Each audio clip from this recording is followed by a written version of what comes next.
quick update here for the vehicles. It has turned into pretty much done with my truck. I need to do like 1 or 2 more things with it and I can get it out of here, but it's running and everything's good with that. I just need to make some sort of exhaust for it because right now it's just open manifolds, which is annoying and too loud, quite frankly. But I'm getting pretty far on this. Little things keep popping up. It runs now. Everything is good. The starter is good. The fuel pump and everything's coming on. I got my fan mounted. I got my intercooler piping finally done. It got my oil feed. I didn't get the drain in yet. It's draining down into a little bucket there for when I started it the other day, which is stupid anyway because I don't have trans lines connected at all. And I fired it and I heard water sound, you know, gushing water shit. So I thought water was coming out of the block. I keyed it off.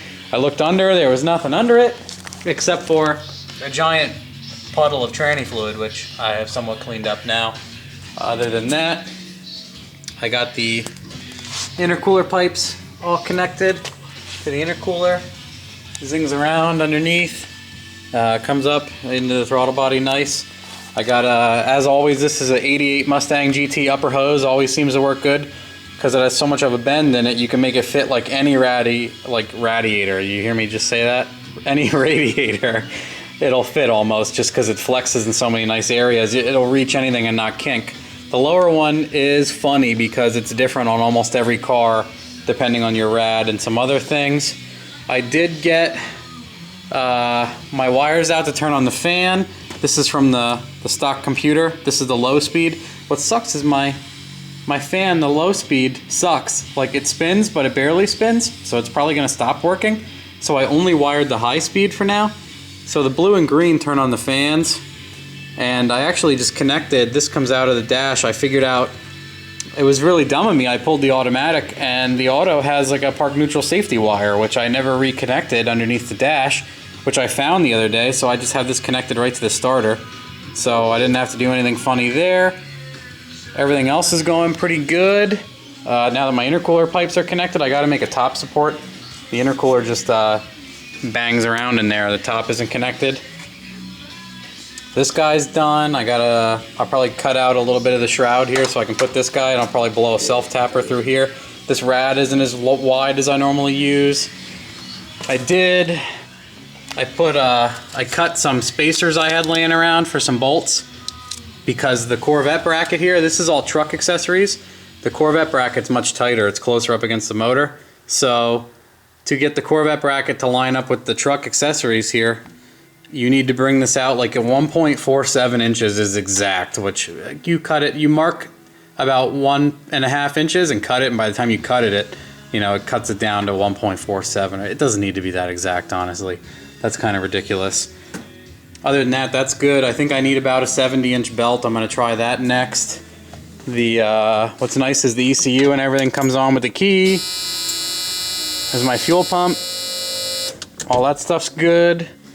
Underneath here, well, there's no fucking light in here. Well, there's the interior light. Still not enough, is it? No, can't see shit.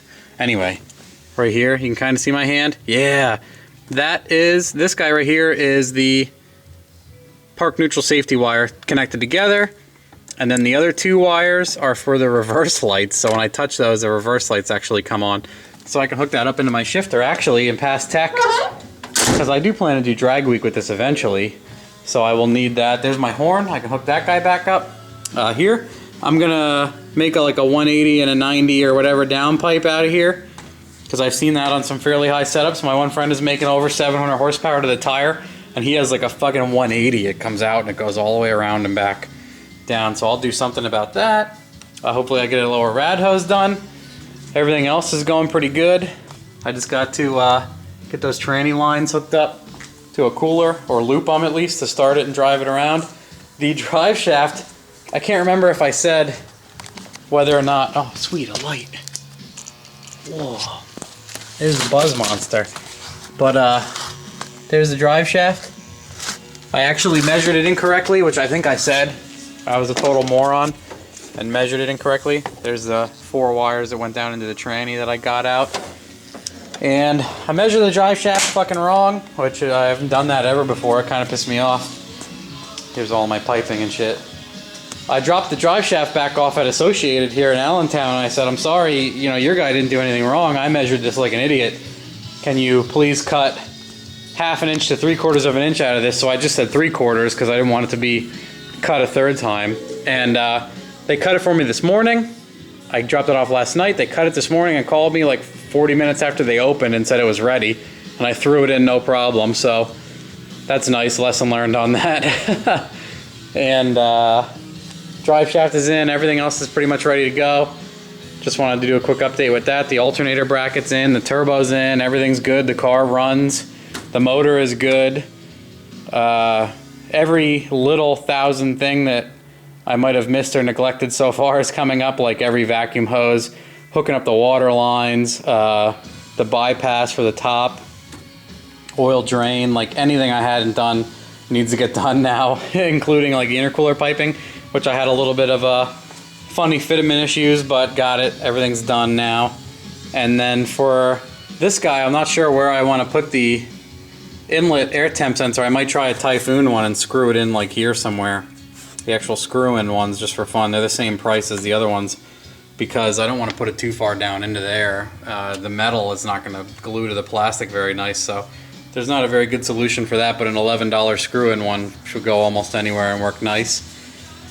Other than that, I'm going to get a belt, and I need some hose clamps. I got a whole shitload of them, and get everything clamped in and fill this thing with water, and then I got to hook up the computer, and I can actually tell it to turn on the fan, so I can test to see if my fan relay comes on, make sure that works before I do anything else too. Other than that, everything else is doing pretty good. I'm pretty happy that my friend actually works at the junkyard. My neighbor that lives like 2 houses up worked at this junkyard. I think I said that in the other videos. He drove, it had rotted brake lines and some other damage, but he drove the damn truck into the scrapyard. So we knew it was running, but it sat in a shipping crate for like 3 years till I bought it. So it's nice to know that it actually does indeed run and idle, even if it does spew out quarts and quarts of oil when I fire it. And I actually got another slug. I pulled, this is a 2005 5.3 we pulled out of a truck the other day as a spare. I want to see this. This 4.8 should go pretty fast. Stock head bolts, and it's got paper head gaskets. We'll see how fast we can make this little thing go. But there's an update. I know I really haven't done one in a while. We've been pretty busy with. We're gonna have the Trans Am out tomorrow, swapping turbos back and forth with my friend's Mustang and Trans Am and everything else. So hopefully, they said test and tune's open. So if the weather's nice, hopefully that car goes fast too. So this thing's coming to a close. I'll probably be driving it by the end of the week. I don't see why that won't happen. I just got to. I only have, it's 3-inch downpipe, and all the 3-inch pipes I have, those are intercooler aluminum. I'm not doing anything with those. All the 3-inch pipe I have are like 45-degree bends or straights. Like I have this whole, everything in that bins back there are filled with 3-inch exhaust piping. It's all straights or useless shit. So I need to get like a nice 90 or 2 90s to do what I want to do with this and get it out the fender. And other than that, I think I've run out of things to talk about. And I think I've covered everything. So if you have any questions, ask some questions and I'll try to get them into the next video. And let me know what you think.